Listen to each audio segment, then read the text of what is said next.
Andy, my dude, have you heard of the magical website builder known as Squarespace? Ugh, not another Squarespace ad. I feel like every podcast is sponsored by them. Hey, don't knock it till you try it. Yes, okay, it is overhyped, but actually it lives up to the hype. Squarespace is like a website fairy godmother. With a click of a button, your site transforms into a beautiful masterpiece. A website fairy godmother? That sounds interesting. What makes it so magical? Well, for starters, those slick templates make anyone look like a professional web designer. Pick one, customize the colors and fonts to match your brand, and voila. Plus, the drag and drop fluid engine is so easy, your grandma could build a site on Squarespace. Well, she did knit me a lovely scarf last Christmas. Maybe website design is next. Exactly. And when you're ready to sell your Nana's handmade scarves online, Squarespace has built-in e-commerce. Add a store with one click. Get flexible payment options. Then watch those sales roll in. And when she wants to teach others her steezy scarf skills, Squarespace's new courses feature is just the ticket.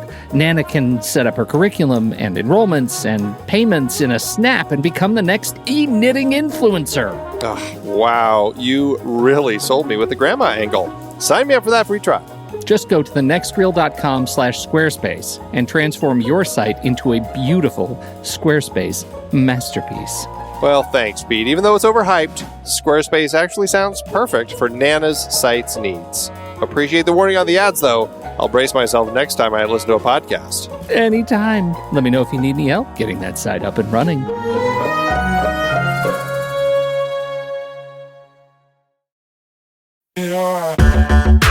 Andy, can you believe we've almost hit 700 episodes of The Next Reel? I know, it's crazy. And with all the other episodes in our family of podcasts, we are well over 1,200 episodes of movie conversation. It's really pretty amazing that we've gotten to have these in-depth movie chats every week for over a decade now. And we couldn't have done it without our loyal community of film fans. Their support over the years has meant so much. For sure. That reminds me, we should give the merch store a shout out. Buying shirts from thenextreel.com/merch is a great way listeners can continue to support the show. Plus, they get to sport our great designs. Absolutely. I think sometimes folks forget we have a variety of shirts, mugs, phone cases, and more available. In fact, a great place to start is with a shirt sporting the Next Reel's logo. We also have that classic Fast Times Spicoli Surf School tee, or the weirdly popular Rusty's European Tour shirt. The one from National Lampoon's European Vacation. Why is that so popular? Search me, but we have sold a ridiculous number of those. I guess there are a lot of Rustys taking trips to Europe? We're always adding new designs based on movies we've covered, like our brand new design for a streetcar named Desire, featuring a streetcar named Desire. So if you want to rep your love of TNR and films, head to thenextreel.com/merch. Every purchase helps us continue to have these weekly in-depth conversations. So visit thenextreel.com/merch today. And as always, thanks for listening and being a part of the Next Reel community. We've got lots more great movie chats coming your way.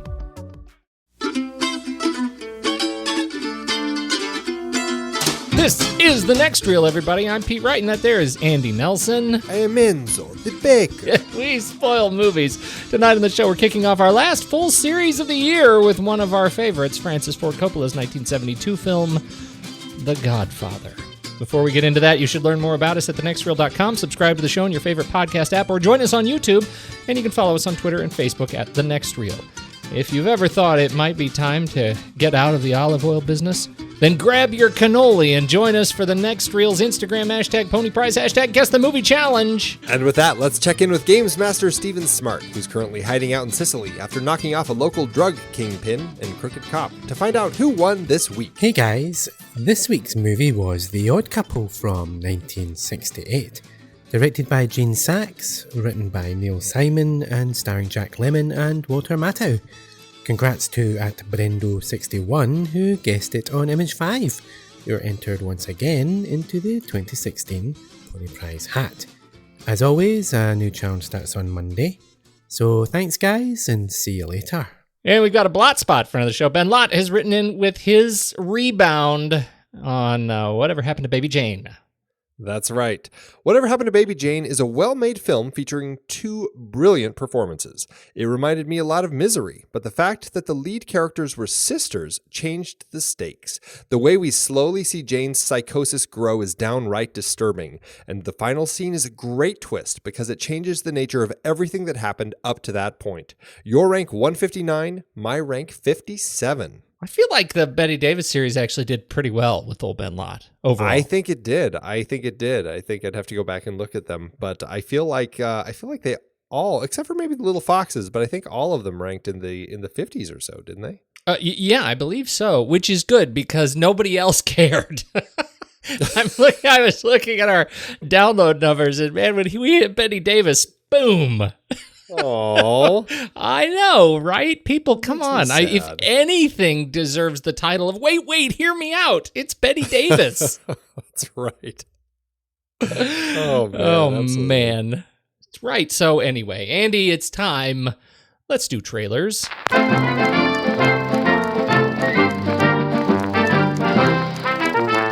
I guess I have every reason to believe that this film should be lovely. My trailer is for Silence, the first trailer for Scorsese's passion film. He's been working on this one for what is it, 26 years, I think, since 1990. Oh dear. He's been trying to make this movie, and it's great. I mean, it stars Andrew Garfield and Adam Driver and Liam Neeson and a number of other wonderful actors, Shinya Tsukamoto and Yosuke Kubozuka, along with a fantastic Japanese cast. It is a story of Portuguese Jesuit priests who go to Japan during the period of Kakure Kirishitan, the hidden Christians, and face a great deal of violence in Japan. As they attempt to both spread Christianity and rescue a fellow Jesuit priest who went AWOL. It's a bold movie. I mean, the trailer to me looks really bold, and the word I was using today as I was thinking about it, it looks indelicate, right? I mean, there is a sense of just kind of force, even in the spirit of what is generally perceived as visually fine and delicate. This is an indelicate trailer, and these people in it, Driver and Garfield, I think they look great.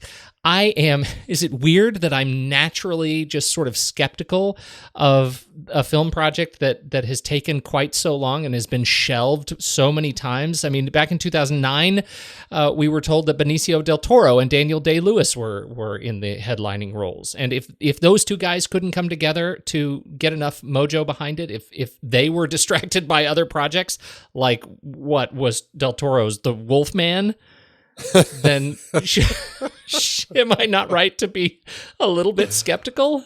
Anyway, how did this trailer hit you? Are you more optimistic than I am? Well, it's Scorsese, so I like to always be optimistic with Scorsese films, but I know he did Gangs of New York, and that was kind of a passion project for him that he had been trying to get made for a very long period of time. And I know it was received relatively well, but it was relatively underwhelming for me. I really didn't care for that much.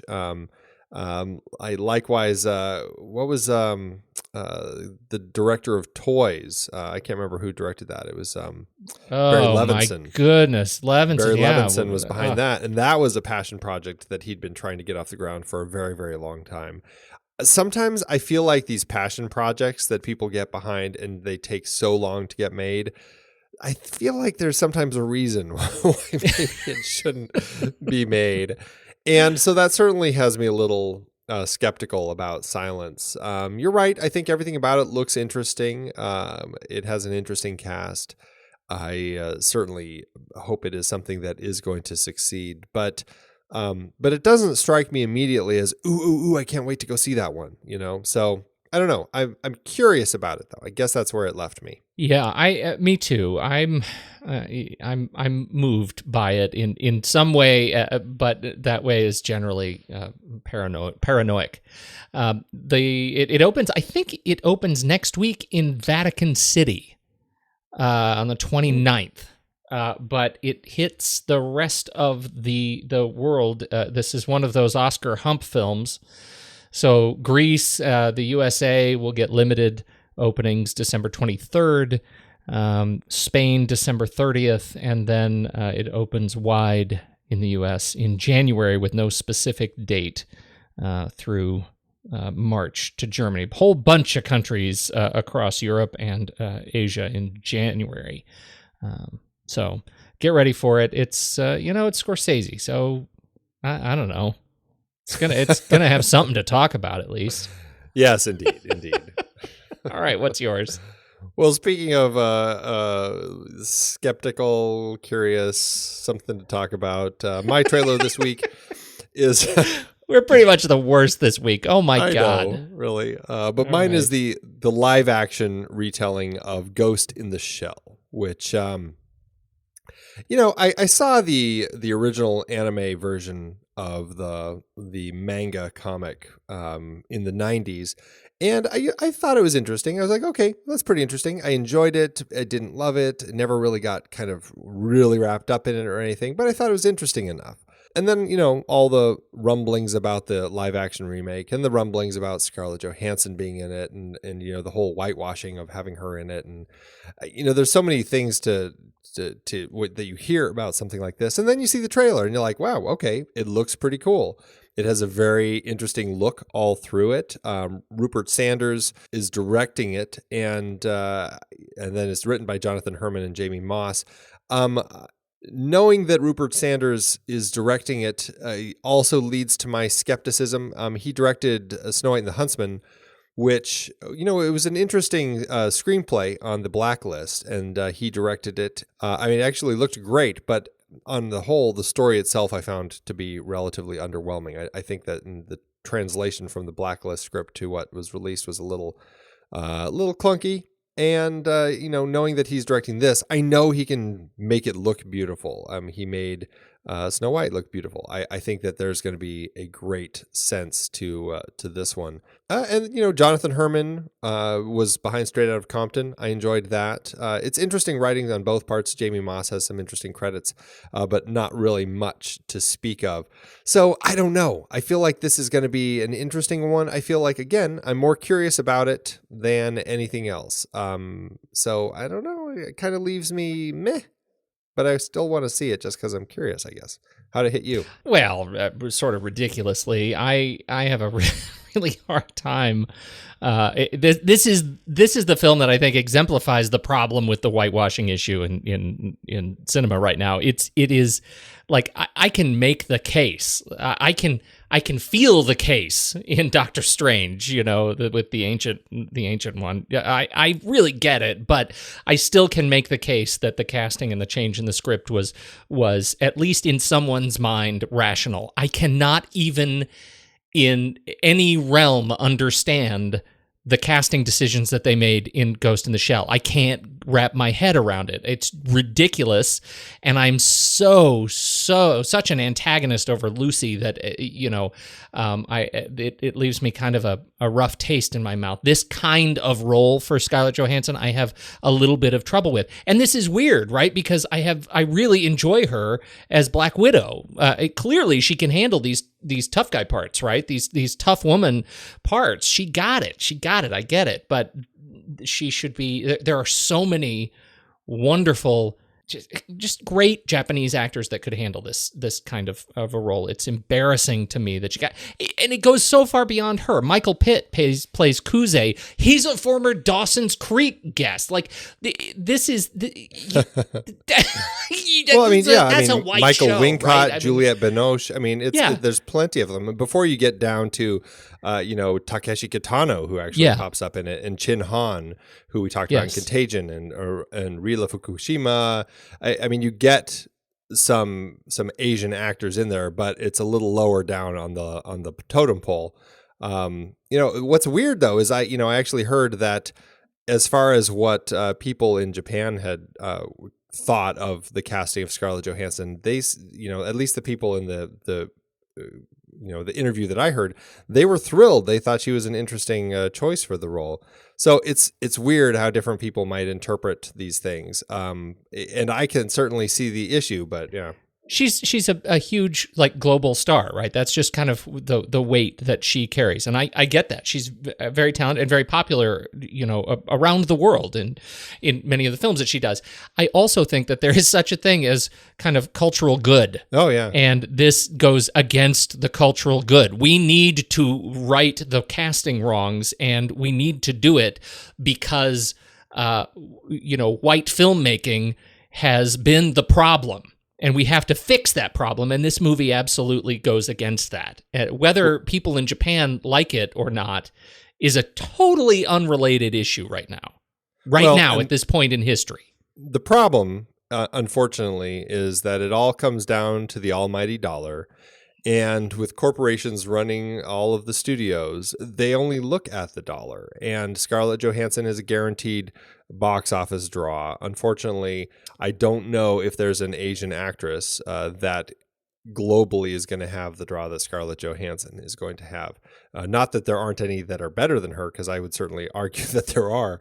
But, that's the case. And it's sad that that's the way it is. And you could argue that if they didn't cast Scarlett, that this film might not have gotten made, or if it did, the budget would have been monumentally smaller. And that's kind of the sad state of how the industry is. And it's like, it's very frustrating, and I'm not sure what the way around it is. I totally hear you, and that just gets back to the original point when we first heard that Ghost in the Shell was being live actioned.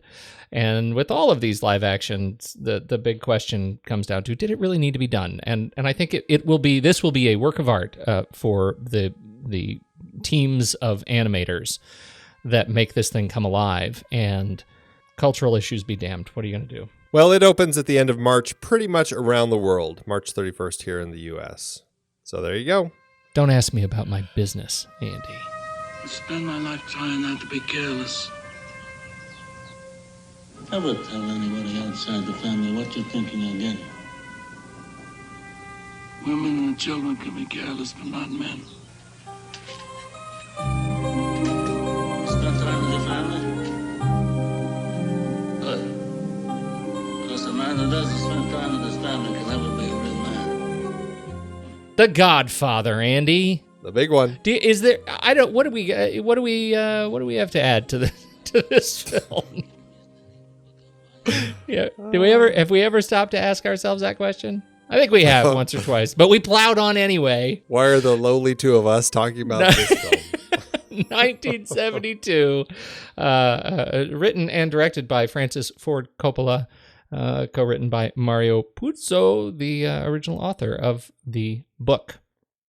Stars a lot of people, including Marlon Brando and Al Pacino and James Caan and Robert Duvall and Diane Keaton and Abe Vigoda, who knows everything about toilets. And Talia Shire. It's a lot of people. We're going to talk all about them. And this kicks off our incredible foray into The Godfather. Now, when you watch this movie, Andy, did you watch which version did you watch? I had that on Laserdisc. I actually had that. It was The Godfather. How many Laserdiscs was it? It was a lot. How much did it weigh? That's actually, I think that's how they sold them. A small child with that thing. I don't think there's any way to watch this other than the version. I watched the digital, the remaster. Yeah, which is, it's that's the film. The version. It's not like they didn't recut. It's not like an Apocalypse Now thing.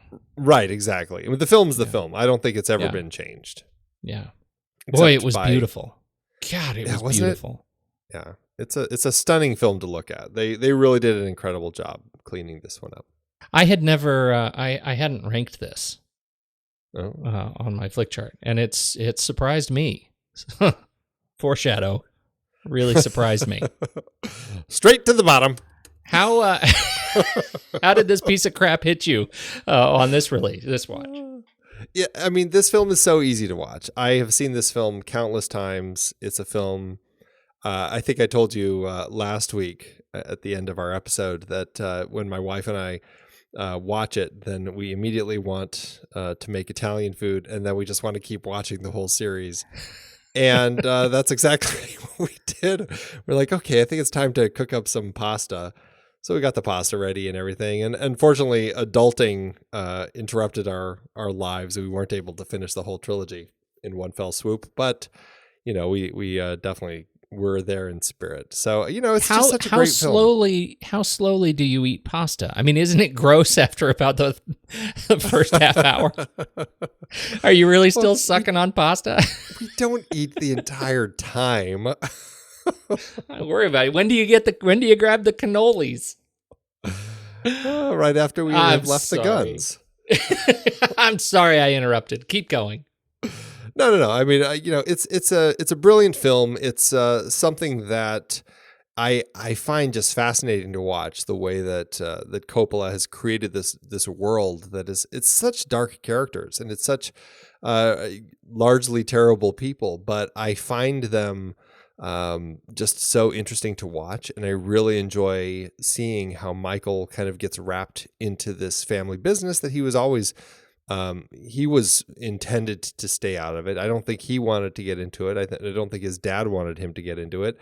And he just kind of falls into it and becomes this powerful leader. I find it a really interesting film to watch as this character descends in this world as he rises in power. It's it's a beautiful film. It's fascinating to watch, and I had a great time this time. Even though I've seen it like you countless times, it feels like the first time every time I turn it on. I turned it on just last night. I turned it on at 9:30 thinking, well, I'll just get through an hour and watch the rest tomorrow. Of course you're not going to do that. Of course you're not going to do that with this movie.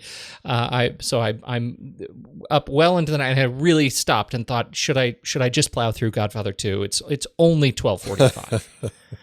It is a beautiful, lovely thing. One of the things I like so much about it was, and I'm always talking about the mirror, right? That this is a film that's holding up a mirror, kind of reflective of culture as it is seen by the storytellers. This film lays out all of its cards in the opening 3 minutes, and I think that is such a gift that I'm never connected with before this most recent viewing quite as well, because I just wasn't watching for it. But as soon as I stopped to listen to that opening monologue, the whole movie makes a whole different kind of sense, and makes really, I think, the perfect film that is just so ripe for critique. Yeah, it's a brilliantly constructed opening that I think wasn't even originally there. I think originally Coppola, it was just going to start right in the wedding, and you're going to have the whole wedding scene. And I can't remember which of his zoetrope friends kind of said, you really should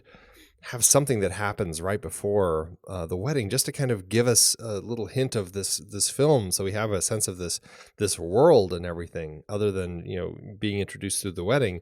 And so he kind of came up with that whole thing in that speech. And you're right, that 3-minute speech really sets up everything that we come to learn about this world, this mafia family, and kind of what the whole thing is all about. And it's a great way to open the film. It's very powerful. What was going on? Talk a little bit about what was going on at the time for Paramount in particular. Yeah, when this film was bought by Robert Evans at Paramount, when the script was bought, it was a rough time for Hollywood. The studios had kind of been dying out. There were a lot of changes going on in Hollywood.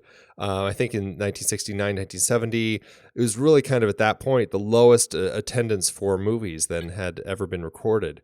It was just a really rough time. The studios couldn't really click with what the changes going on in the world. And Paramount, of all the studios, I mean, they were kind of the bottom of the heap.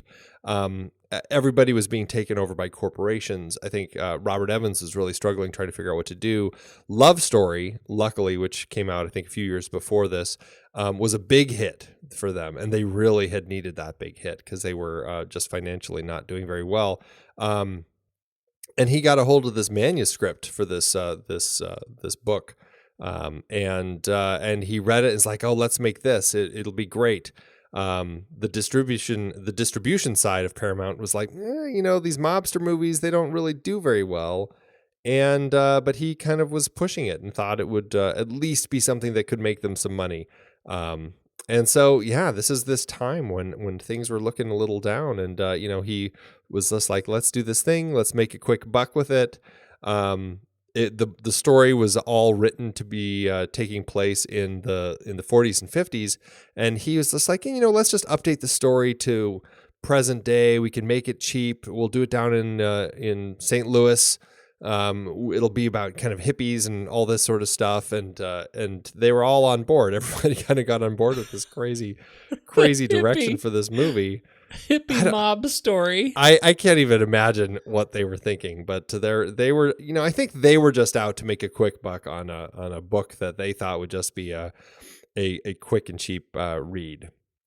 I don't think anybody expected the book to turn into what it turned into, and they certainly didn't expect the film to turn into what it turned into.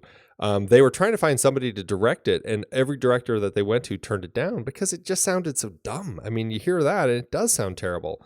And so finally, Coppola had a few films that he had done, and he had written Patton. And so they're like, oh, well, let's try this guy. He's somebody that we can kind of control. And obviously, this is the thing that we've heard of quite a bit in recent years. I mean, all through time, really. I mean, David Fincher, exactly the same thing. They thought that they could control him when they brought him on to do Alien 3. He certainly proved them wrong there. All these directors now directing Godzilla or, Ghost in the Shell, all these different films, they're hiring these young directors because the studios are like, well, it's somebody we can control, and they're malleable. We can make what we want.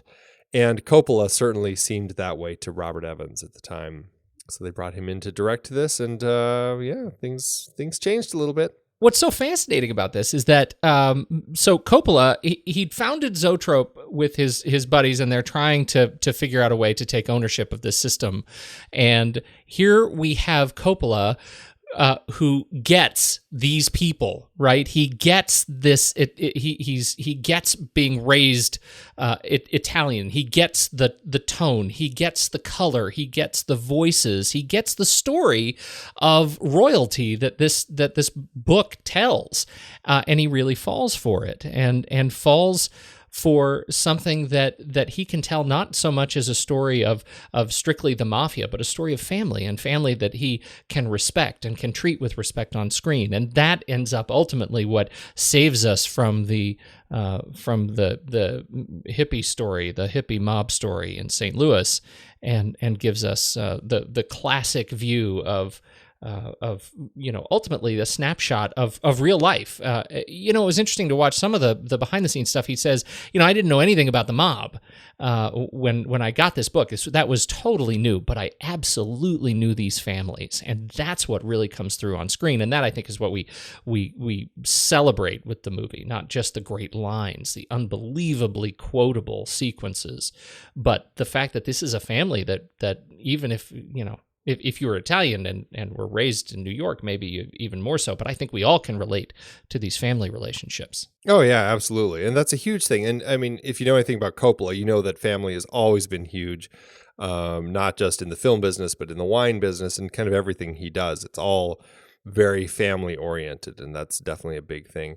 I think it's great that he found a way to kind of add this, or I shouldn't say add, but really enhance this family element to this story. But I think what's so interesting is how when he and Puzo adapted this script, they really created this world for us. And Roger Ebert has this great quote in his write-up about this movie. He says, "The Godfather is told entirely within a closed world. That's why we sympathize with characters who are essentially evil.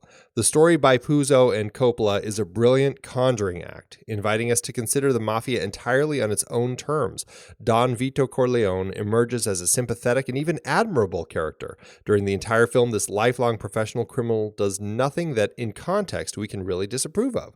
We see not a single actual civilian victim of organized crime, no women trapped into prostitution, no lives wrecked by gambling, no victims of theft, fraud, or protection rackets. The only police officer with a significant speaking role is corrupt. The story views the mafia from the inside. That is its secret, its charm, its spell.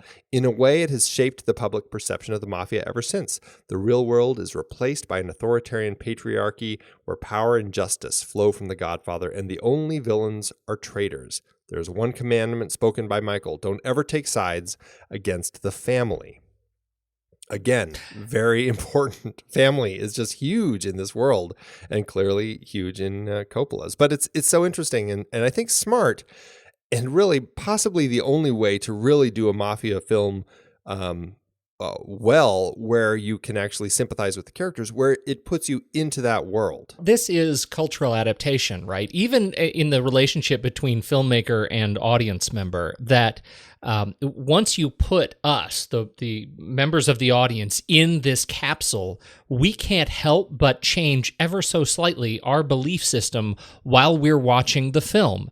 And that's a huge gift. As a filmmaker, that's an enormous gift of trust that we give you. And I think that's what Coppola does so well here, is he takes our trust and gives us a world that we absolutely buy, because he doesn't challenge us to take sides, right? The sides that we're taking, they're the sides of this benevolent father figure that we are in touch with. And even though we may, in the rational sort of real world outside of the theater, we absolutely would not condone this. But once he sets us up on this stage, the story of father and son relationships, and doesn't give us anything to challenge that context, it becomes suddenly the death of Sonny becomes absolutely tragic. Not because it's cold-blooded murder in the middle of a public street, but because we need to get some vengeance, and that's okay. Right, and not because, Sonny's a character who we kind of don't like, because he's a hothead, and everything, and he's right. cheating on his wife and all this stuff. But yeah. So it's interesting. Coppola's, he's a smart filmmaker. When we talked about Apocalypse Now recently, I mean, he clearly is somebody who is an interesting guy to watch. But I mean, man, he knows how to compose shots. He knows how to hold really long shots. I love watching just the length of his shots and the way he frames them and positions characters within them. He knows when to cut them. He knows how to let his cast and crew do what they do best. I just think he's a director who, at least at this period in his life, I mean, certainly we could have a different discussion with some of the films that he did later in his career. But I think early in his career, I mean, he was just at the top of his game doing some really interesting things. And I think it really, really shows here. I was trying so hard to come up with the perfect way to use the Kaiser Soze metaphor, like this blank is the Kaiser Soze of this film, right? It's the ultimate trick. And originally I thought it's the monologue, it's the Kaiser Soze. You don't know until the end of the film that they told you what the film was about. You knew in the beginning. But I actually think it's that and it took me a lot of years to figure this out, that this is not a movie about that Brando is not the protagonist, right? The Don that we meet in the beginning, this giant mountain of a man who is benevolent with his gifts of trust and fury when he is risen to anger, is not who this film is about. This is the supervillain origin story of Michael Corleone, and we get just a hint of him in the opening wedding, and he's the guy who is out of the business, and then he is slowly brought into the business, and the turn and his incredible first act of violence as a member of, quote, the family. This is his story, and I think watching The Godfather in isolation, this perfect gem of a film, you may miss that. Right? You may miss the fact that this isn't about the central character that you're taught this is Brando's movie. It's not Brando's movie. That's, for me, is the ultimate trick. It's insidious, the way he changes who we get to believe in. It's great. And you see so many great scenes throughout the film where you can see how kind of Michael is so reserved and quiet, and how Vito is really kind of, trying to protect Michael. And then you have that beautiful moment when Michael is with Vito in the hospital, and he's just like, I'm here, Pop, I'm here. That's kind of his entrance. He is now going to help protect his father, who might no longer be able to completely protect himself. And then there's like the scenes when the two of them are chatting, and it's much later, and Vito is older and not quite as with it, and he's forgetting things, and he keeps reminding his son, who is now kind of taken over as the Don, and he keeps reminding him, oh yeah, whoever comes to you is going to be the one who is that you can't trust, and just all this stuff. Like there's some great scenes between the two of them that really kind of highlight the transition, and it's a really powerful and really touching thing.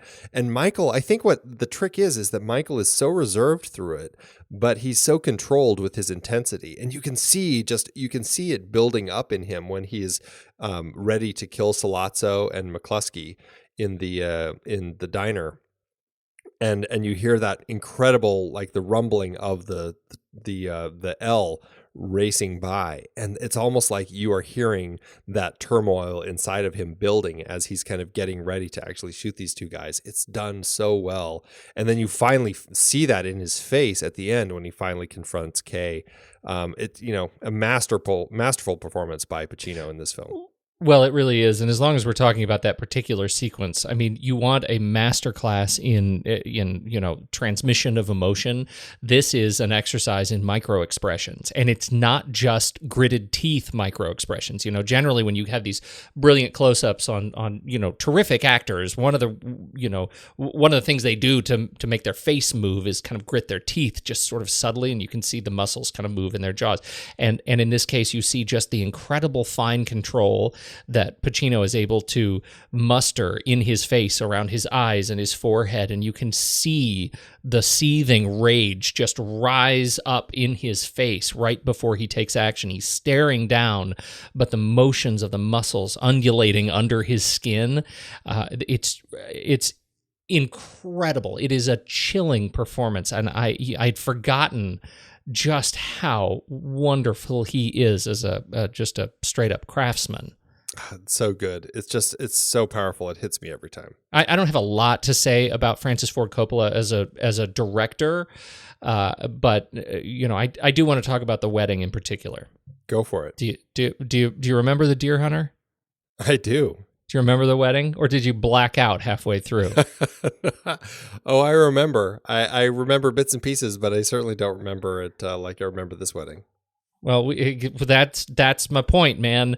The Wedding and The Deer Hunter was interminable. It went on forever, and until I watched this wedding again, I didn't realize why it was so bad, and this wedding was so good. The wedding is, ultimately what The Wedding is showcasing here is just complete mundanity, right? It's just this is a family wedding. What are we doing at a family wedding? And we're watching the most mundane details. We're watching the brother hit on the bridesmaid. We're watching that. I mean, these are just the little sort of soap opera things that happen. But what that gives us is the ability to meet all of these people in an incredibly efficient manner, right? It gives us a taste of every character.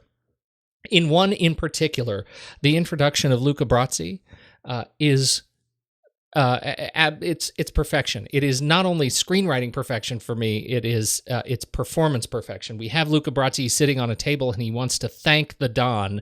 He's sitting on a stool outside the Don's office. He wants to thank the Don for a personal invitation, and he is rehearsing. He's rehearsing what he's going to say. And he's a big oaf, and so you can kind of get the feel that he's just kind of this goofy guy trying to get his words right.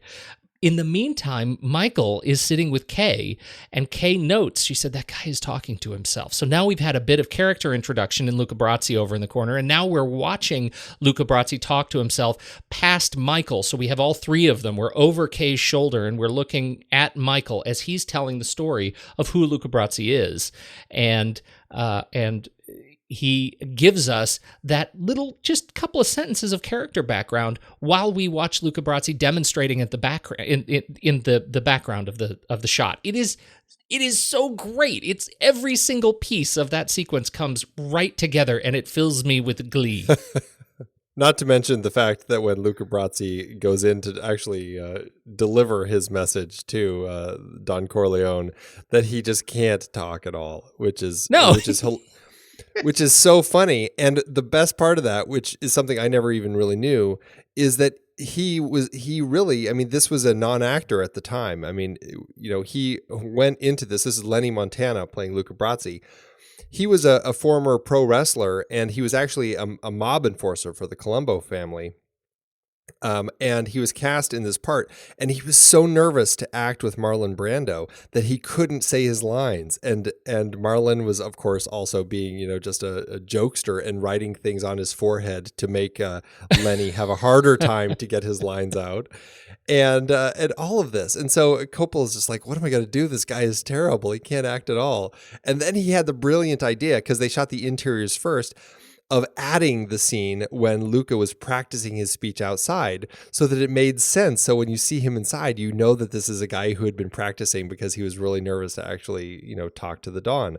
It became like a brilliant little story, perfect setup and payoff, and all because of this accidental discovery that this guy just really wasn't able to act with Brando.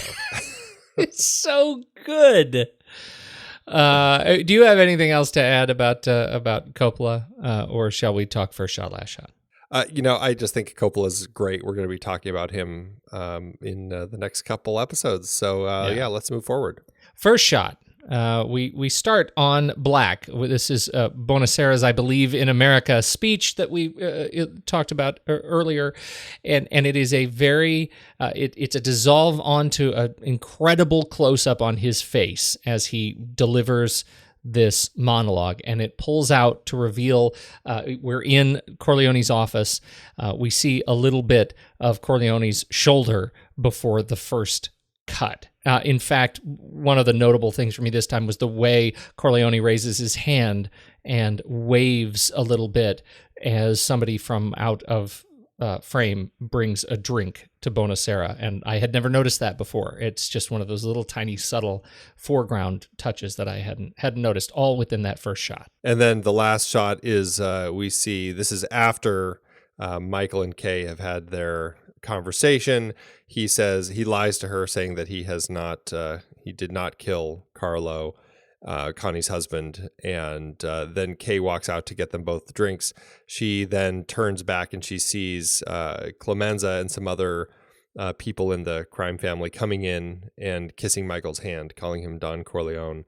And then one of Michael's goons goes to close the door, and the last shot is of Kay's face looking at this as she realizes kind of what this world is, and we see the door close on her, physically, metaphorically, kind of closing her out of Michael's life. So what do you think? Great stuff. This is really kind of all about this world and this world that we're in, and who's allowed in and who's not, and just kind of the experience people have within this world. And I mean, you already said it earlier about this I Believe in America speech that we open with. It really sets up this entire film and what we can come to expect of this story. And the fact that Michael, who is the new Don, he's a guy who is seemingly so all about his family, but he's so always closing people out of his life. And it's an interesting exploration of kind of the two versions of these different dawns at the beginning and end of the film. It's pretty interesting.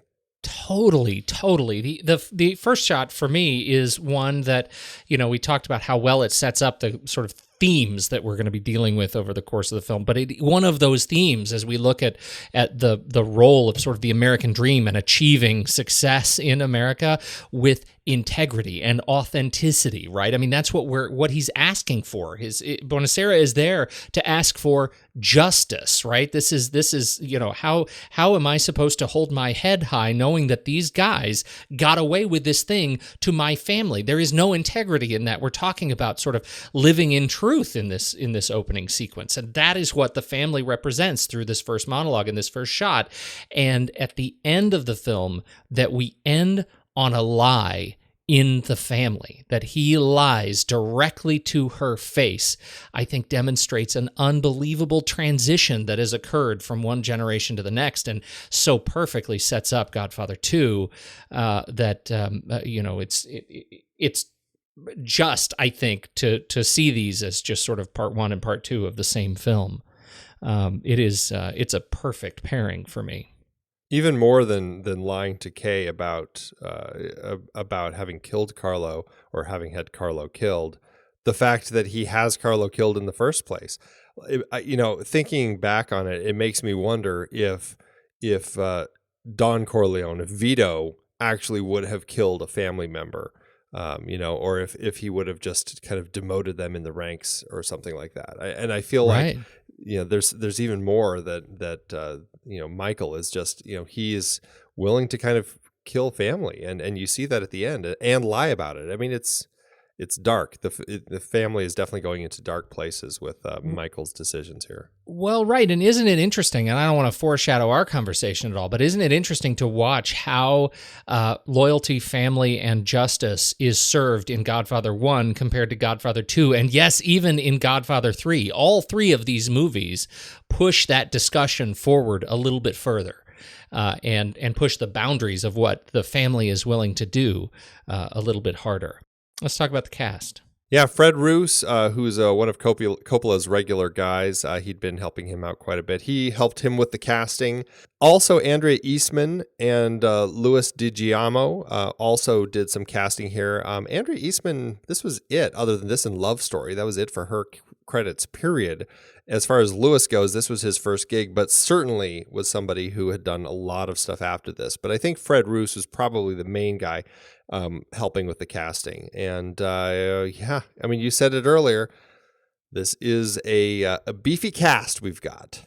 It is a huge cast. It starts with Mr. Brando himself as Vito Corleone, and this was one of many of the conflicts between Coppola and the studio. When Coppola came in, they had a huge list of people that they thought could be Don Corleone. I think Ernest Borgnine was on there. I can't remember who else, but Coppola said, it's got to be one of the big actors in Hollywood. And he and Puzo were talking, and they said, the two would either be Marlon Brando or Laurence Olivier, and Olivier wasn't available.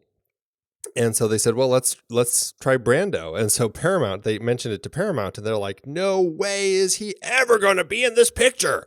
Coppola, the way that he says it, it sounds just like the movie mogul when Tom Hagen goes and talks to him to get Johnny Fontane apart. Sounds just like that. Makes me wonder how much reality really crept into this film. But I think Paramount finally was swayed. They told Coppola, he has to do a screen test, and if they like it, and if he doesn't take a salary and causes no trouble, because Brando had caused trouble on a number of films, and so everybody was really nervous about having Brando in a movie.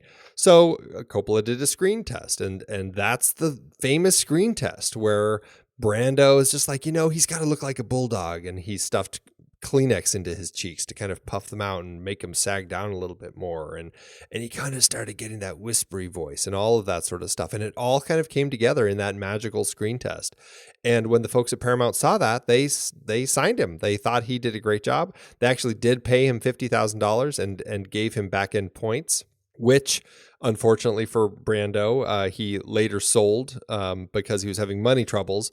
Before the movie was finished, he sold his back-end points for $100,000, which unfortunately, if he hadn't done that, he would have earned an additional $11 million. But these are things, hindsight's 2020.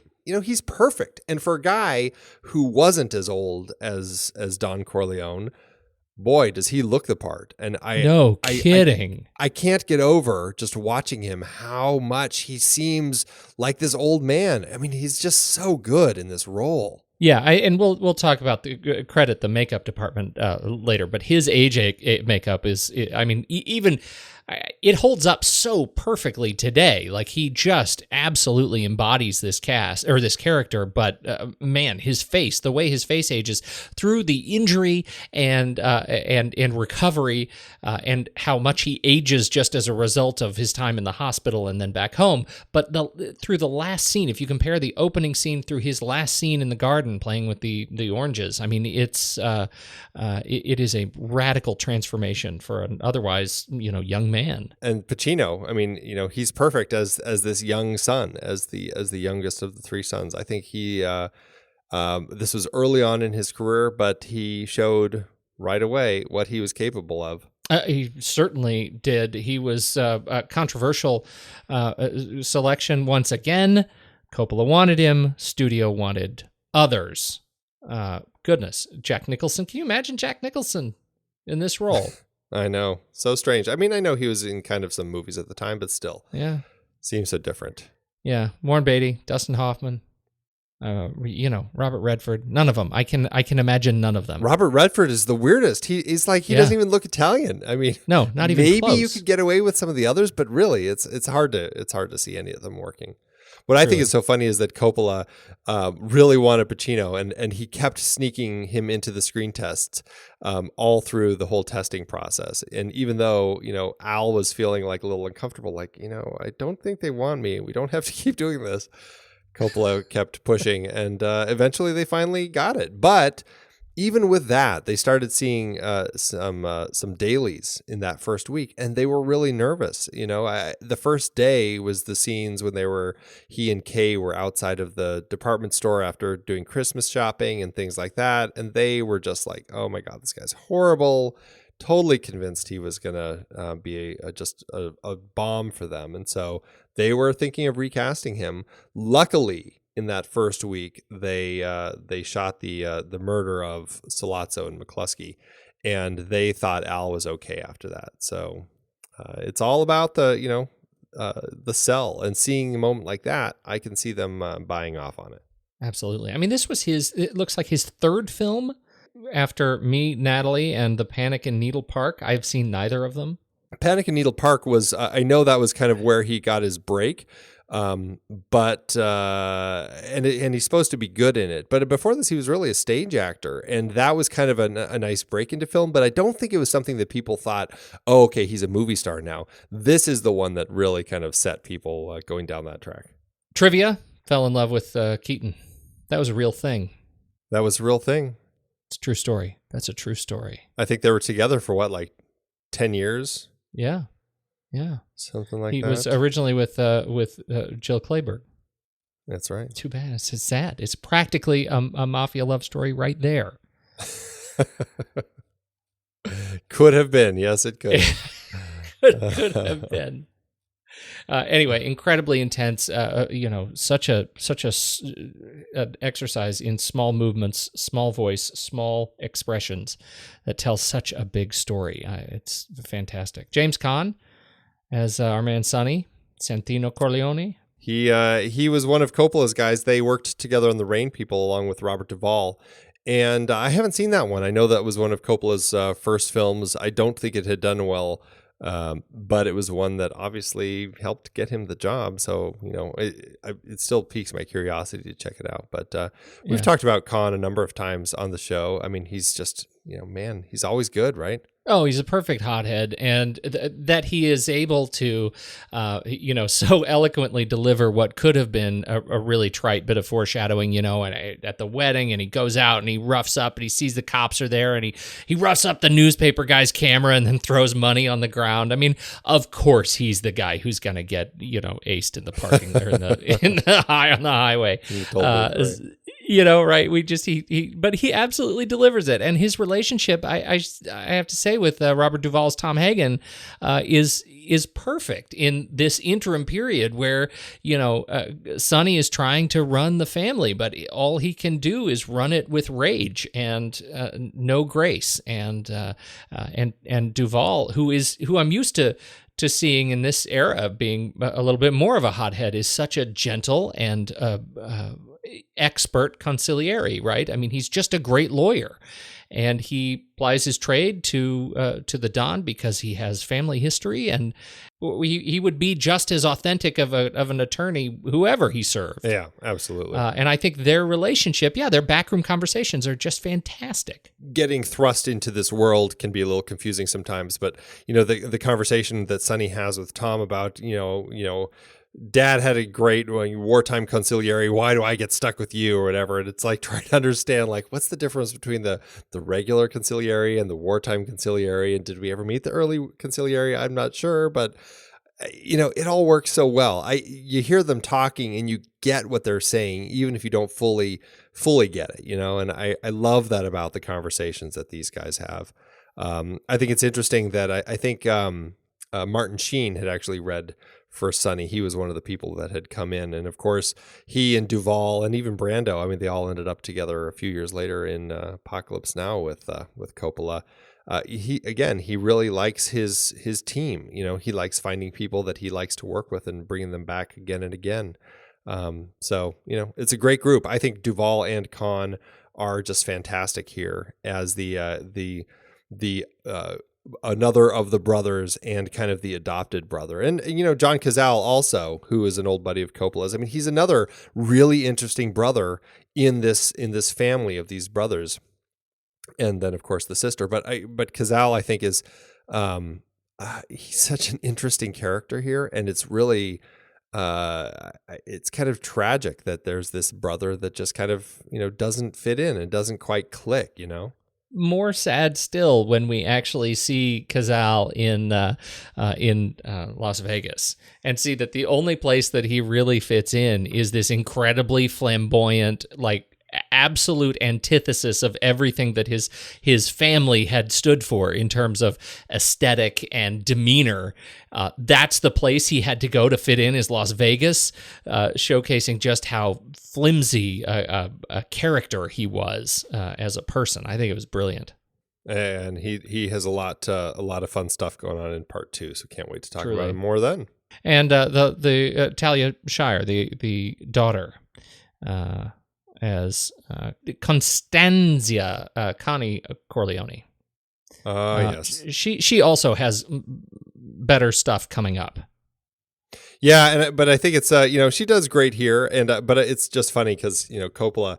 That's something about kind of Coppola and his nepotism in Hollywood. And, I'm not sure about his early films, but, every time I see this, I always wonder, is this where all that began? As far as not just getting his family into his own films, but into Hollywood period. I mean, you see the number of people connected to Coppola in the bloodlines, and it's like he is kind of like the Godfather in Hollywood, right? I mean, Nicolas Cage is in that line, and Talia Shire's son, Jason Schwartzman. Oh, that's right. Wow. They're just all through, and so it always cracks me up. Not to mention his daughter Sophia Coppola, and it's just all through. So. Who else is important to you on the list here? Well, I think Diane Keaton, obviously, we should just mention as kind of the outsider marrying into this family. I love Diane Keaton, and I think that she brings that Diane Keaton-ness here.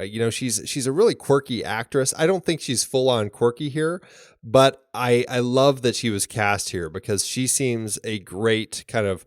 I don't want to say a foil, although you could certainly argue that in some of the coming films, but just her sense of viewing this family as an outsider, I really enjoy as I kind of watch this film. But I still always have to question, I'm like, why would she ever marry this guy? I mean, I understand love and I understand how love can make people do silly things, but geez, if I learned that, I was marrying somebody whose father had this guy almost kill somebody, I was like, geez, is this really somebody? Is this the smartest person I should get together with? Yeah, that's when you stand up and walk away. Thanks for the great wedding. Could you please have a car come around? Right, he disappears for years. Yeah, right, and then she's he still finally hanging comes out. back. Right, and he's just like, I just want to get married to you. Just like, oh, you're such a sucker. Why do you go back to him? Right. The first thing that he says to her, the first thing he says when she says, "How long have you been back?" He says, "A year, probably more." And now you come see me? Take a hike, chump. Oh dear. Oh. Yeah, it's pretty good. Yeah. We do have old Gianni Russo. I don't have much to say about Gianni other than he plays Carlo, and Carlo is a central figure in the plot. And I just like that. Really, the film is really it's all about Connie and Carlo's marriage. It really is. It starts at the wedding and it ends well. Yeah, it ends at his funeral, and then they sell the house, and we're done. All right. So long. Richard Castellano as Peter Clemenza. What's funny about him? I mean, he's great as Clemenza. And of course, he's got the brilliant line, "Leave the gun, take the cannoli," which is always just one of the best. But apparently he actually told Coppola, there was a big argument because he was supposed to be in part 2, but he ended up, Coppola ended up struggling trying to deal with him on his contract because Castellano wanted to have in his contract that he could write his own lines for his character. And Coppola's just like, that's not how it works. That's not what happens. We're going to write it. It has to fit within the script and everything. And it was an argument all the way right up until the end, until I guess the day before. And so finally, Coppola's just like, oh, okay, well, we'll just write it that he died. So he just had to kill the character off in order to get through it. And it's just like, yep, that's what happens. So he had done a bunch of TV leading up to this. He'd done a couple of films, over the 10 years leading up to The Godfather.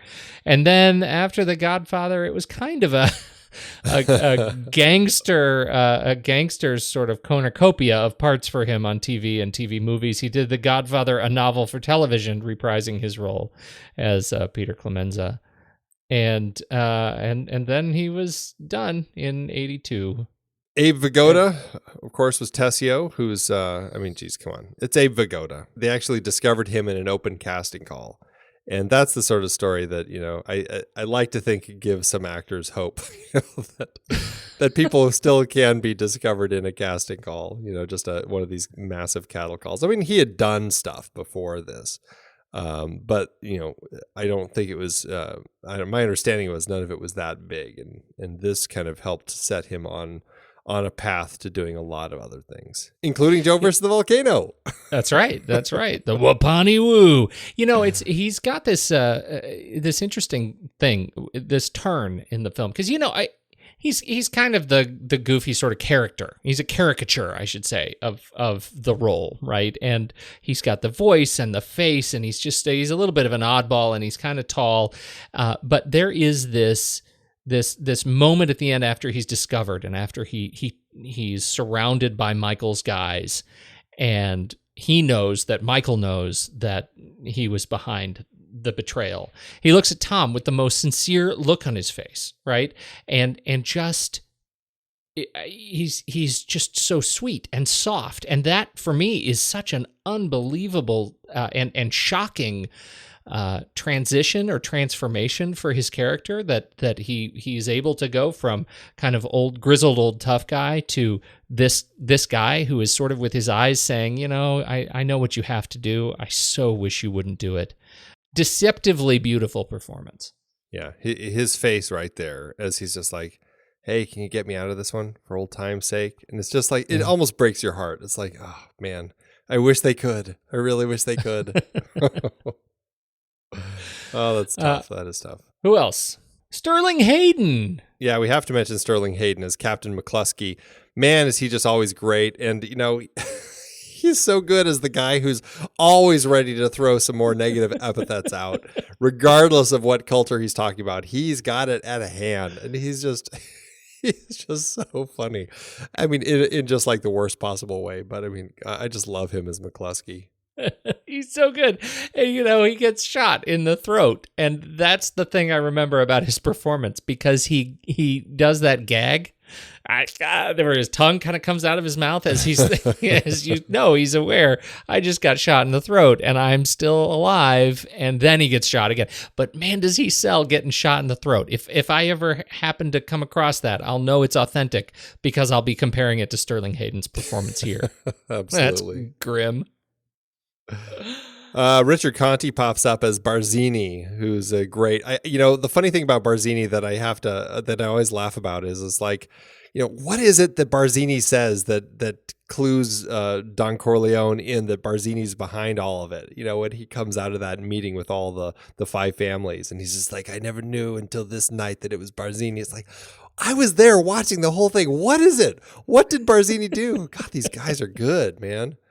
But Richard Conte, I mean, he was in some just of the great noir films like Thieves Highway, Call Northside 777. Really great actor. And it was great seeing him pop up in this one. And then, of course, we have the Sinatra role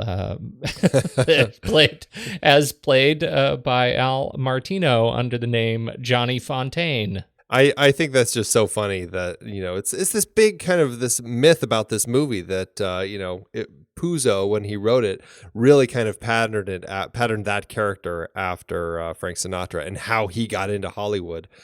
Although Puzo never said that that's what happened, but he's also never denied it. But it created this big rumor about it's all about Sinatra and how he got his big break and all that sort of stuff. So I don't know. It's just one of those funny things that I don't know. It's a small part, but I just find that aspect of Johnny Fontaine fascinating. Well, if only because in the scene between Johnny Fontaine and Don Corleone, where he's just weeping about how badly he needs to get this part, and he's just simpering, I don't know what I'm going to do if I don't get this part, Godfather. What am I going to do?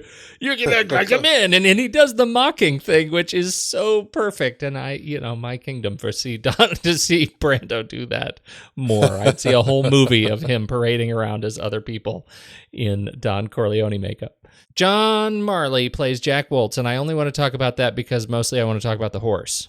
Oh, yes, the horse. Jack Woltz is the legendary Hollywood producer who wakes up with a horse in his bed. It's always earlier in the film than I expect it to be. Is it? That seems to be a thing that you want to sort of work up to. And even though I've seen the film a number of times, even last night, I was thinking, man, we're only just like a half hour into the movie, and there's already the horse in the bed.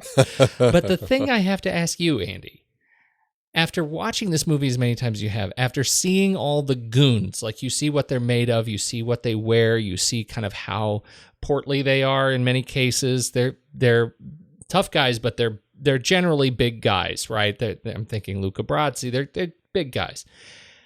How did they get the horse in the bed under the sheets while the guy was sleeping? How did those guys do that job? They have the sneaky one that we don't see. He's always in the room. He's just in the shadows. That's how good he is, Pete. He's the ninja mobster. That's right. I think about that every single time because there's like enough blood in the bed. Like what? They must drug him. They must drug him. Yeah, they have to drug him somehow. He has to be out in order for that whole thing to get pulled off. Oh, but man, did you know that's a real horse head?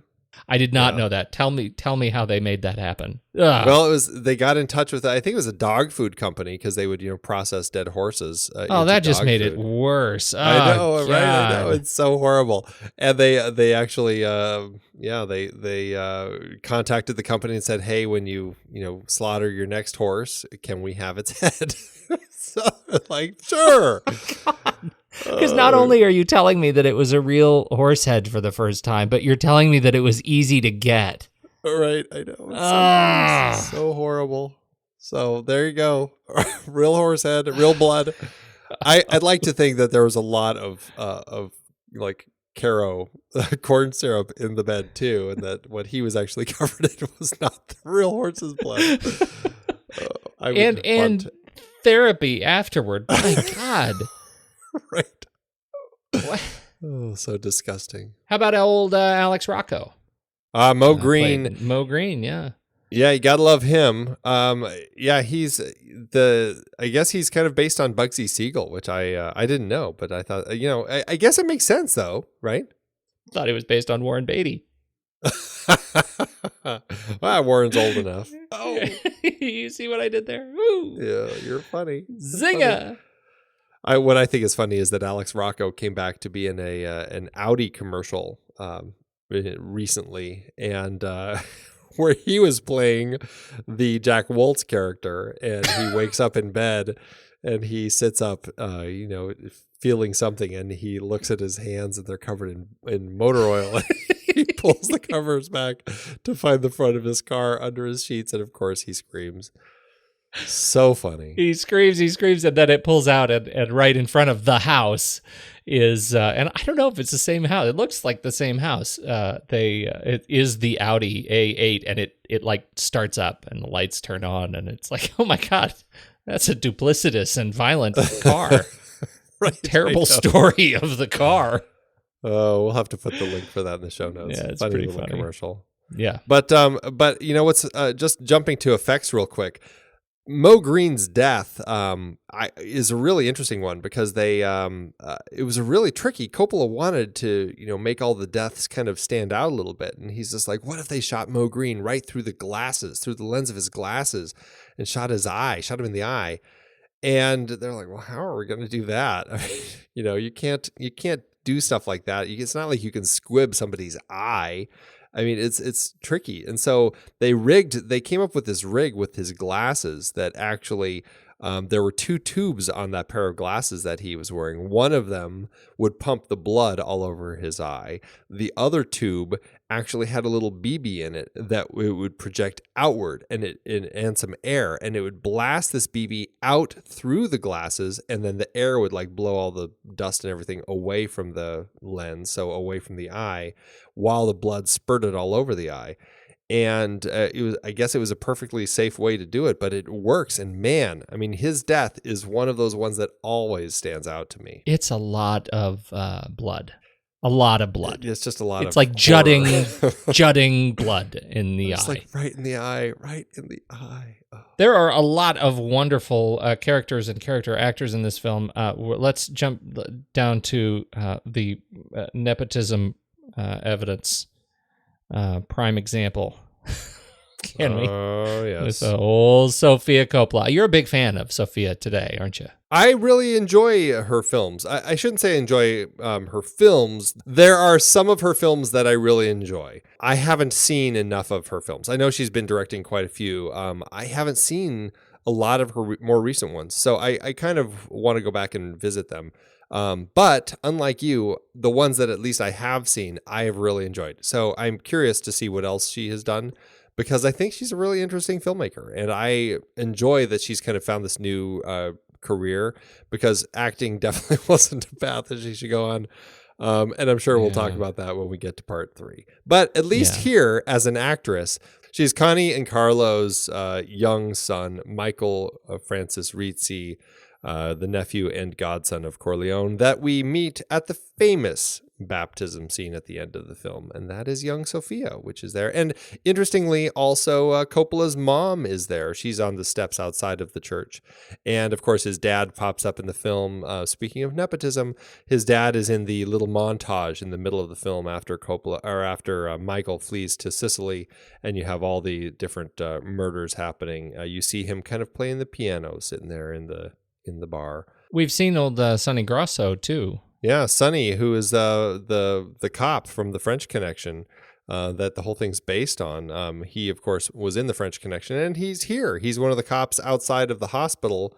I think he's the one that has the line when McCluskey says to arrest him. So, that's him popping up. He certainly kept trying to get into the acting world.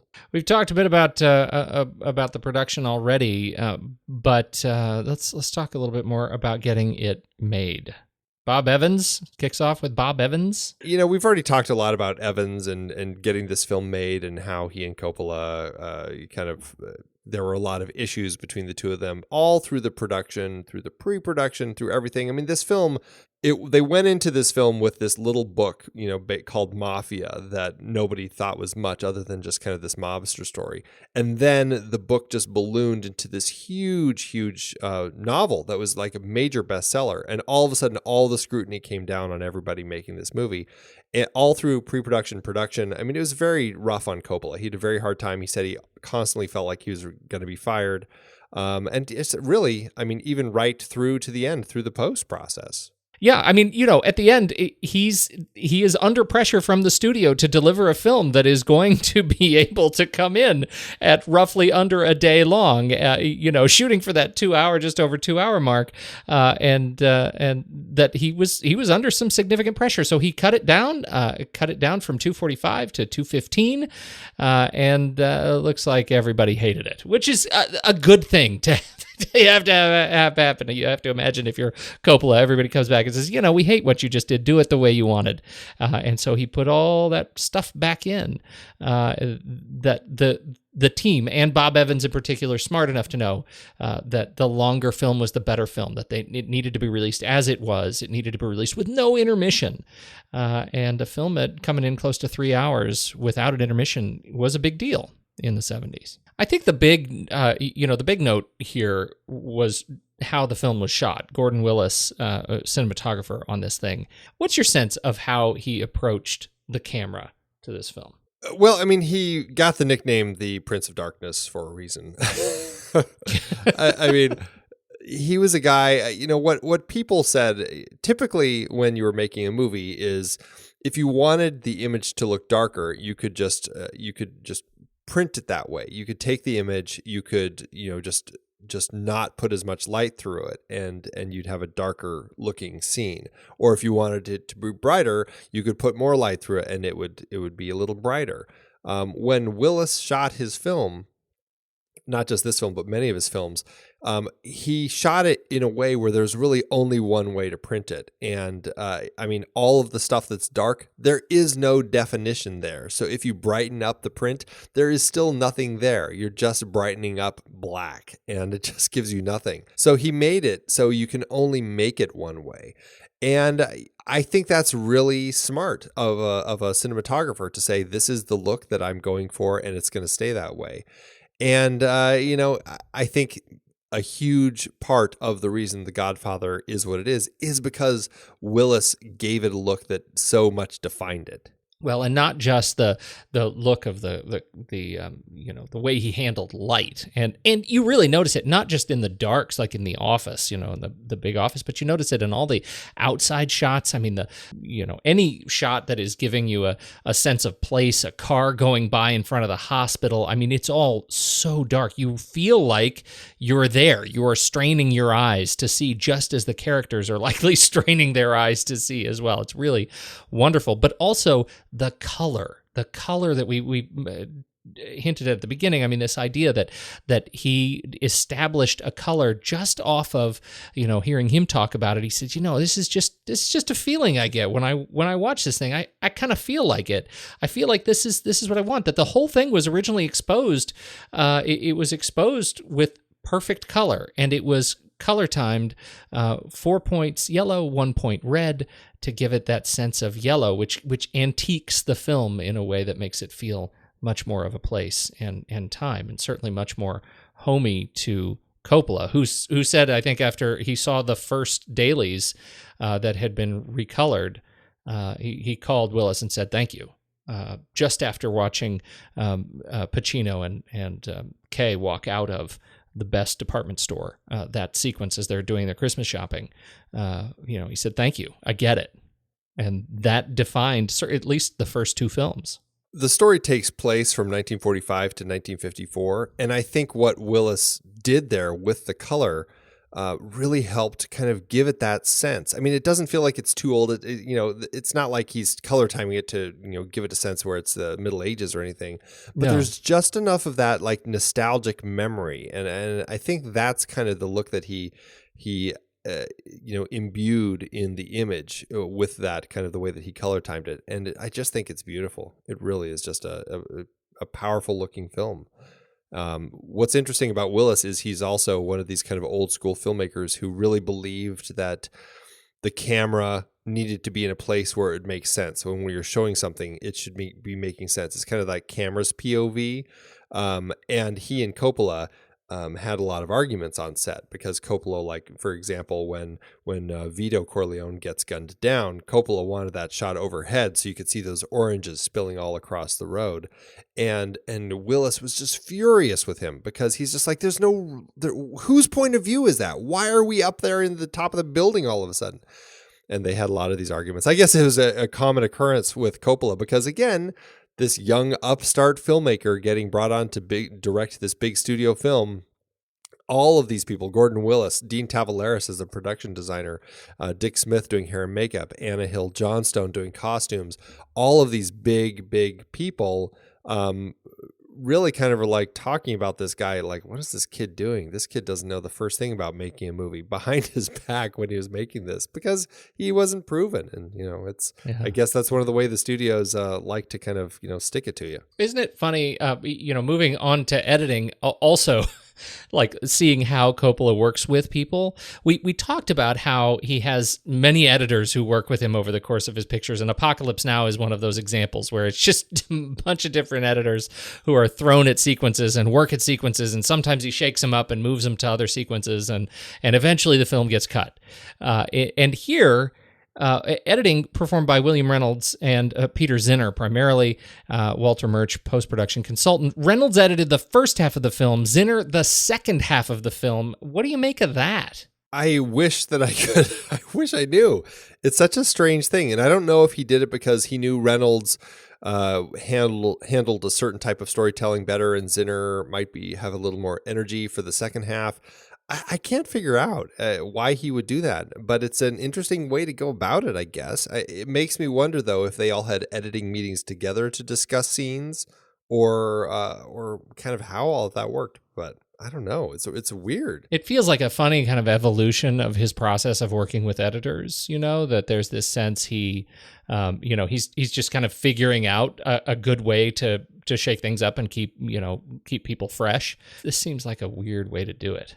It was a smart way in the end, though, because I think it was Zinner who brought in during the baptism scene, brought in the organ music. And up until that organ music was in there, Coppola said, the scene never worked. And he was frustrated because he was trying to find a way to end the book by doing something interesting and having all that intercutting going on between the baptism and all of the people. You could almost say the baptism in blood for Michael.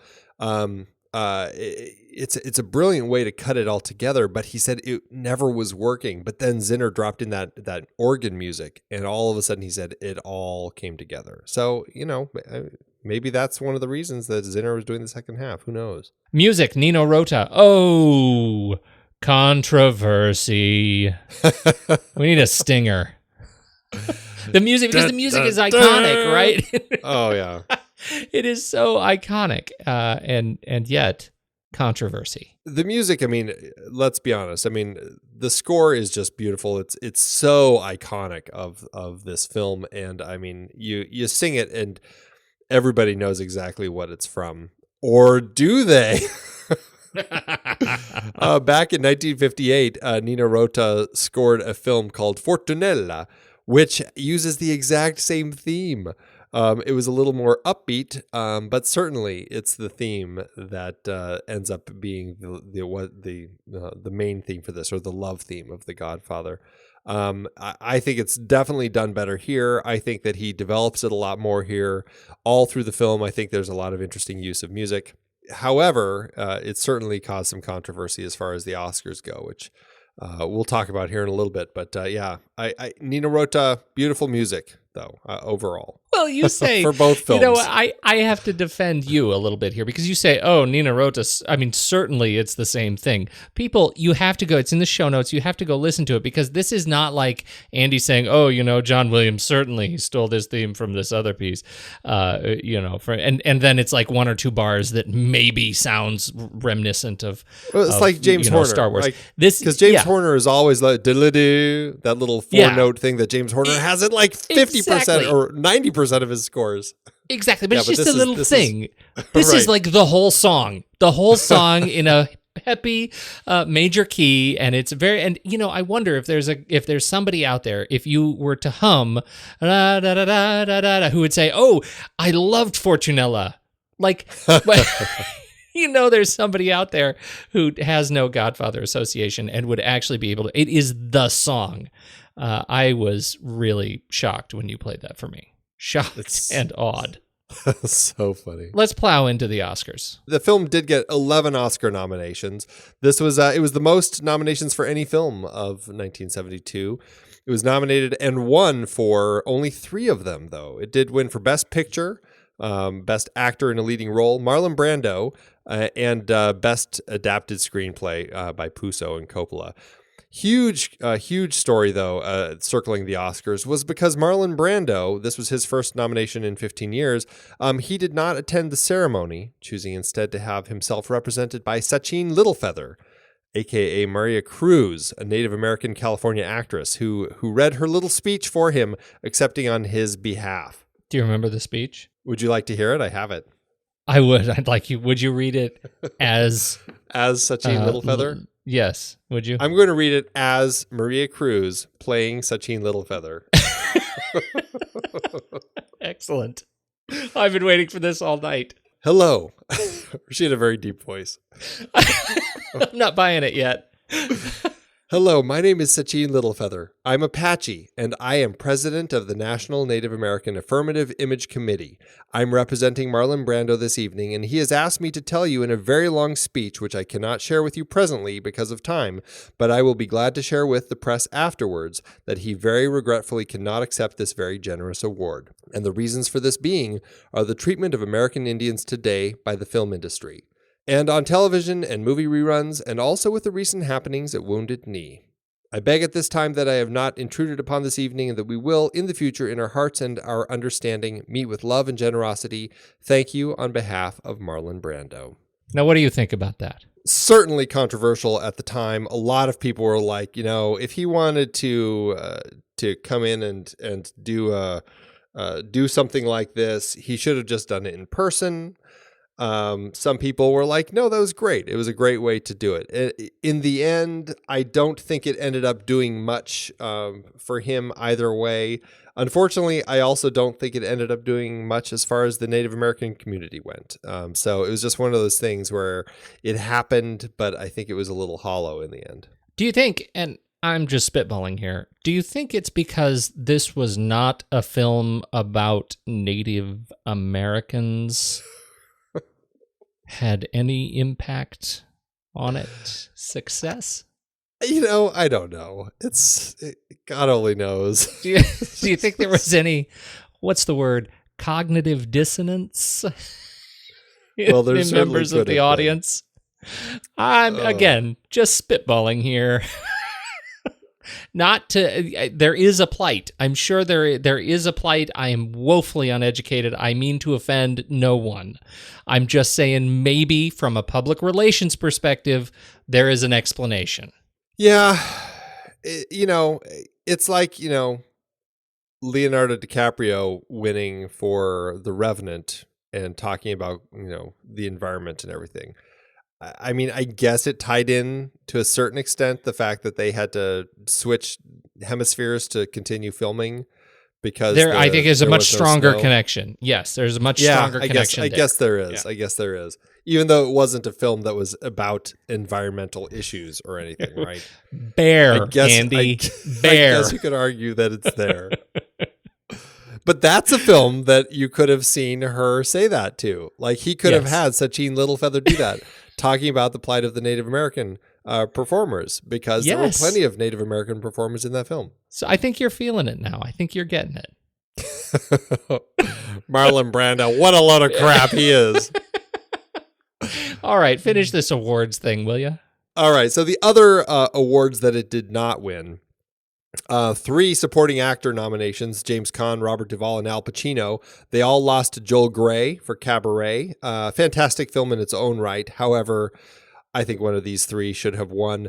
Unfortunately, Pacino did not attend the ceremony. He was also protesting for perceived category fraud. I didn't even know that this had happened, but he said that his performance reflected greater screen time than that of his co-star Marlon Brando, and he believed that he should have received the nomination for Best Actor in a Leading Role. So I've never heard it as referred to as category fraud. Coppola lost to Bob Fosse for Cabaret. That was a huge upset, actually. Bob Fosse was completely dumbfounded because Coppola had won the DGA award and everything, and everybody was convinced that Coppola was going to win. Costume design lost to Anthony Powell for Travels with My Aunt. Best Sound lost to Robert Knudsen and David Hildyard for Cabaret. Best Film Editing lost to David Bretherton for Cabaret. And we already mentioned Nino Rota. He actually was nominated for Best Original Score, but they actually had to withdraw his music because they deemed it ineligible since he had already been he'd been caught reusing his score. That ended up getting replaced by a nomination for Sleuth. And of course, the weird thing is that Charlie Chaplin and his team ended up winning for his film from 1952, Limelight, because apparently the film had not been released in L.A. until 1972. I don't understand these wacky Academy rules, but somehow, even though it was a 20-year-old film, it hadn't played in L.A., so it ended up winning for Best Score. I did not know that. That is a fantastic bit of trivia, Andy. Yeah. 20-year-old film. It's just weird. Of course, I still would say that, Fortunella be damned, the Godfather's score is still probably better than any of the scores. And we should be super clear. I'm all up in arms about the fact that it's fraudulent music, but it is his own score. Right. He plagiarized himself, so I totally see how that would happen. I reuse stuff I've created all the time. I have to imagine this was probably a surprise to him at some level. Yeah, I would think. We talked about the restoration stuff. I think the restoration is actually a really interesting story. Yeah, because I mean, the negative. This is, the film was so popular that basically they burned through the negative, making all these different prints that they had to crank out to get to all the different theaters, and they essentially ruined the negative of the film, and it was just a mess.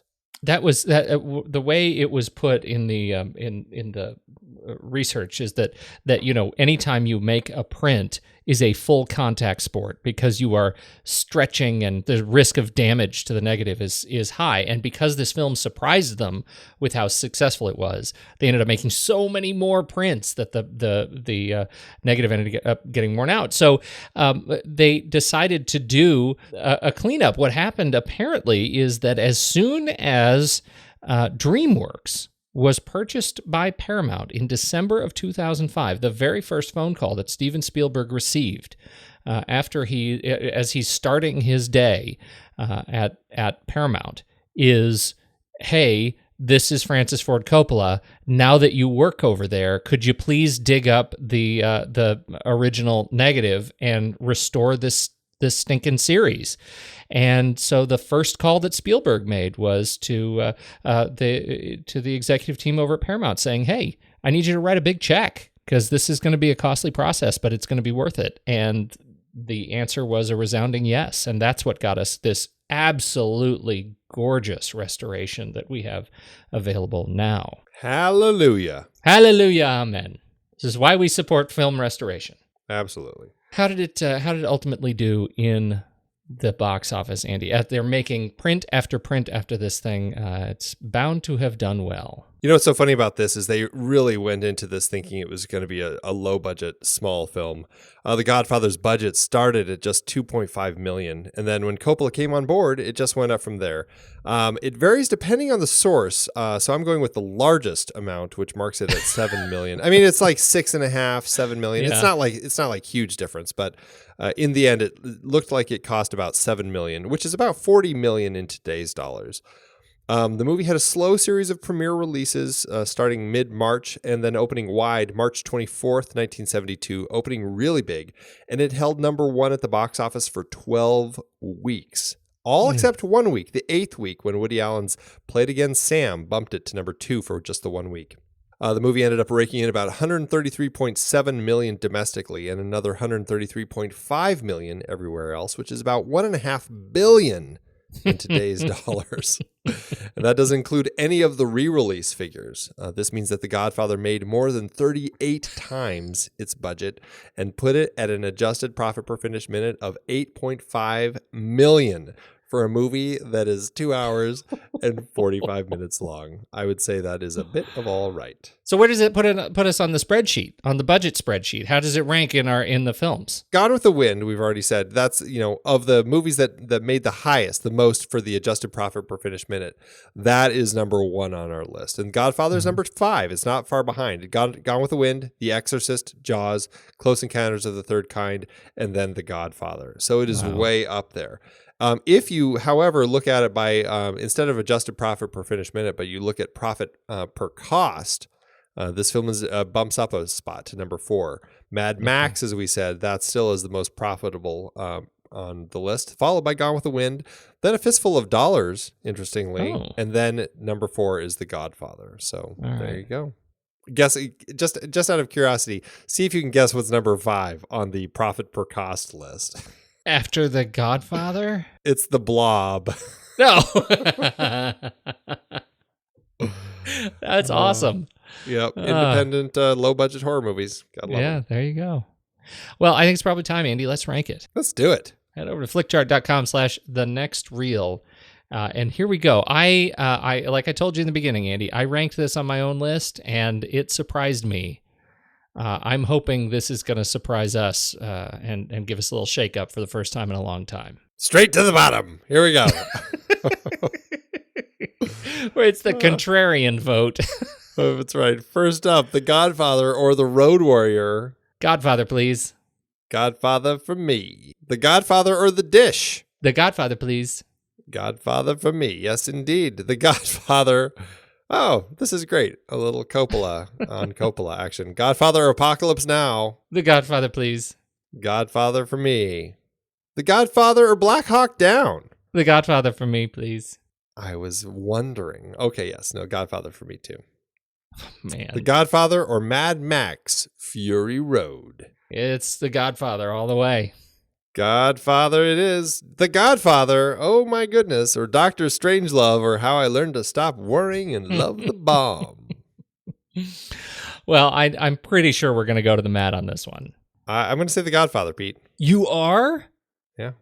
Andy? I know. Lest I remind you, Dr. Strangelove is now your favorite film in the world ever, in the history of everything, of photographic elements. Amen. I've been debating on that, and it's pretty close. It's pretty close to the top. I haven't. It's hard. It's hard when you get above a certain number to, really. It's difficult. So I haven't quite gotten it there yet. So it's still The Godfather for me. All right. So it's Godfather for me too. I thought we were going to go to the mat. All right, it's Godfather for me too. The Godfather or Mr. Smith Goes to Washington. A little crime or a little justice. Which way are you going? I'm all black hat, baby. The Godfather for me too. Yeah. Pete? Uh-huh. The Godfather or Network? Okay. Yeah, this was my problem. This is why I am so glad we do this, and this is exactly the conundrum I ran into on my own list. Right now, as it sits, Network is number 1 on my list, and The Godfather is number 2. I am deeply torn asunder about that decision. I am way more concerned about that decision than anything else I should be more concerned about in my life today. I had such a fantastic connection with this film. This is to me, it is just a perfect film. And it's one that it exists in such a space for me that it is perfect in isolation, and it is made more perfect as part of the series. But it can live perfectly in both spaces, and that is unique. I don't know what to do. Where do you stand? It's The Godfather for me, man. It's The Godfather. It is? Yeah. Are you serious? Yeah. Network is not as high on my list as it is on your list.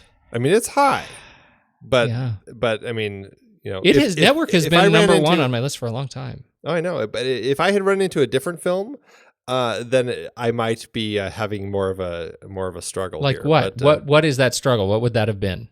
Well, Brazil. Oh yeah. Jaws. Oh, I ranked Godfather ahead of Jaws. That hit for me. Yeah, I hear you, but I'd put Jaws up 7. Raiders of the Lost Ark. These are all films that I would put above The Godfather. I did not put those. I actually ranked many of those against The Godfather, and it won. Yeah. This is my struggle. I'm going to go with you on this, Andy. We have a new number 1. Look at that, Pete. We have a new number 1. It's been a long time. It has been a very long time. Very long time. Wow. I'm curious to see where the rest of the series goes because, there are big debates. The Godfather or The Godfather Part 2, which is really the better of the two films or better of the series, really. But nobody says it's Godfather Part 3, so, I mean, who are we? No, nobody. Nobody says that.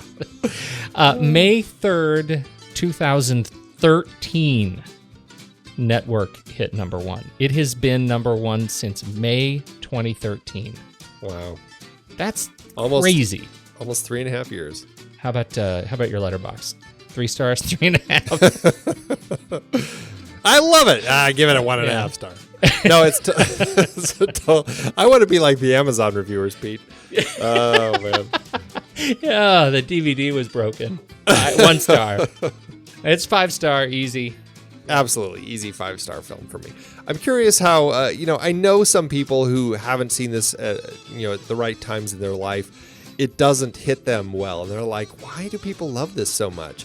So, I'm always curious about that. And definitely if any of our listeners are those people, we certainly would love to hear from you. What is it about this film that doesn't really click? Or why is it something that you don't think is as great? But definitely for Pete and I, we love it. That's the truth. I think that's about it. So obviously we're doing the Godfather series. So if I ask you where we go from here, I imagine a predictable response. Yes, we're going to be jumping in both directions in the storyline. We're going to be jumping a few years forward to follow Michael Corleone and his family, but we're also going to be jumping backward to look at his father when he was a young man.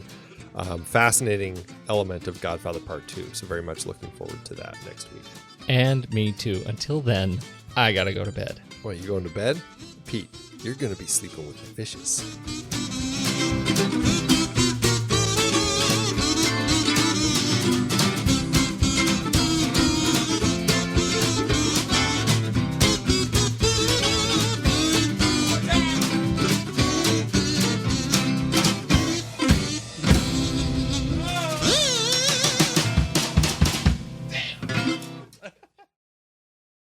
Amazon giveth, Andy. Oh, as Amazon always doeth. This was maybe the most fun that we've had looking at reviews. This was hard to choose. It was really hard to choose. What nugget did you come up with? I was tempted to do the Godfather haiku. Yeah, there's even a haiku. Oh, but I think I'll go with Dr. Connie, who says, the best movie I ever hated. So sorry, this film is highly acclaimed and probably very good, but I could not get behind it. The wedding scene was interminable. Just go watch The Deer Hunter, Dr. Connie. Please. I really don't like noir, and I simply couldn't find the thread in all those people who kept getting killed. Then some gorgeous horse gets its head severed and placed into bed with a director who wouldn't give some family member a starring role. Yuck. I gave up. Just not my kind of movie, but I guess it's a classic. Whatever. Okay, what are the responses? As for my value in your rating, a 4-star rating for Gossip Girl and a 1-star rating for The Godfather tells me all I need to know. I'm not saying anything about Gossip Girl. Not a word. But still. Yeah. Mine comes by way of L on September 3rd, 2016, who also offers it a 1-star review. It says, God made no appearance.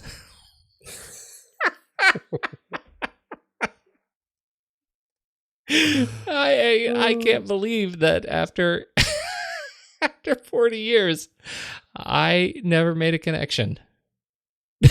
That God never showed up. The Godfather. Oh, dear. Thanks, Amazon.